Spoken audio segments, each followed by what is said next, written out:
Another day, another mini vlog. Ito na nga yung part 2 ng pagpunta nga namin sa Monte Maria. Bali, nakaalis na nga kami doon sa Monte Maria at ito, naghahanap na nga kami ng resort kung saan nga kami pwede mag-swimming. Excited na nga rin yung mga bata dyan na mag-swimming, kaya naman gustong gusto na nga rin nilang bumaba dyan at dyan na nga daw sila mag-swimming.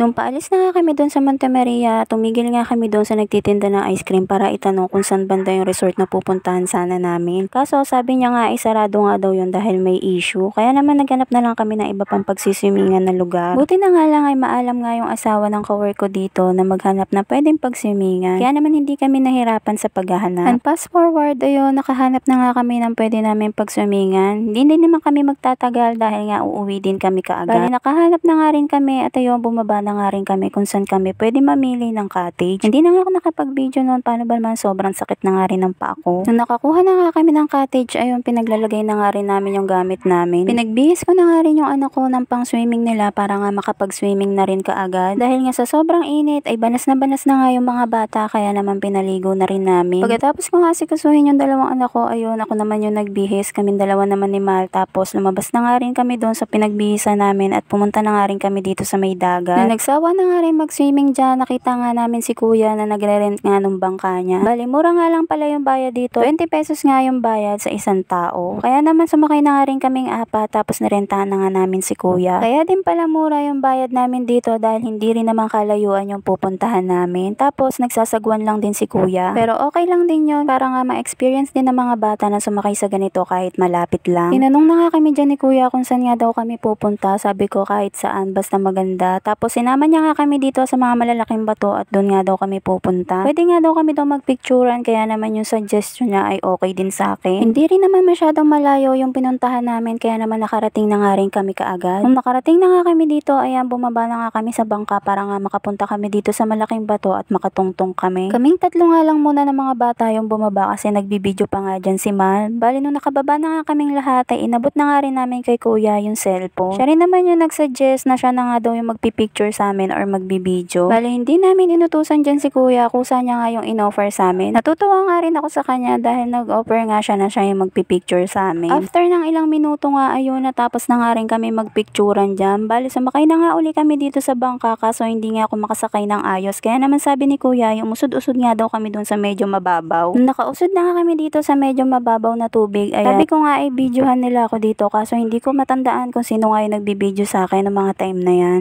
Maya-maya nga lang din ay nakasakay na nga rin kaagad ako sa bangka. Bali, pabalik na nga rin kami nito sa may cottage. Habang pabalik nga kami doon sa may cottage namin ay may nakita nga akong tatlong lalaki. Nanguhuli nga sila ng isda. Natutuwa nga ako dahil yung panghuli nila ng isda ay yung tinutusok nga lang. Sabi ko nga dyan kay kuya, ang galing naman kung may nahuhuli nga yung mga lalaking yun. Sabi nga niya sa amin, oo, marami nga daw nahuhuli doon. Maya-maya nga ay may nakita nga rin ako mga nakalutang na styro. Sabi ko nga kay kuya, ano yung mga yun? Hindi ko nga alam kung tama yung pagkakarinig ko, pero sabi nga niya ay yun daw yung tanda ng panghuli nila. Marami nga din daw dong isda lalo na kapag high tide. Maganda talaga kapag malapit ka lang sa dagat, hindi mo na po problemahin kung ano yung pangulam mo sa araw-araw. Kaso nga lang mananawa ka dahil isda araw-araw. Pero ayos na nga rin yun dahil nga sa mahal ng bilihin. Iba't ibang putahe na nga lang yung gawin nyo para nga hindi kayo manawa. Anyways, ayan, malapit na nga rin kami bumaba dyan at pabalik na nga rin kami sa may cottage namin. Sobrang nag-enjoy nga kami sa pagbabangka namin, nakasama nga namin si Kuyang. At habang nagbabangka nga kami dyan pabalik dun sa may cottage, nakita nga ng mga bata yung malaking barko or bangka. Basta kung ano man yun. Sabi nga nila ay kung ayun daw yun sa China. Diyos ko, pati nga yung mga bata ay namumblema na nga dun sa may Philippine Sea. At ayan lang muna for today's mini vlog. Kita-kits na lang sa susunod ko pang upload. Thank you for watching. See you on my next one. Bye!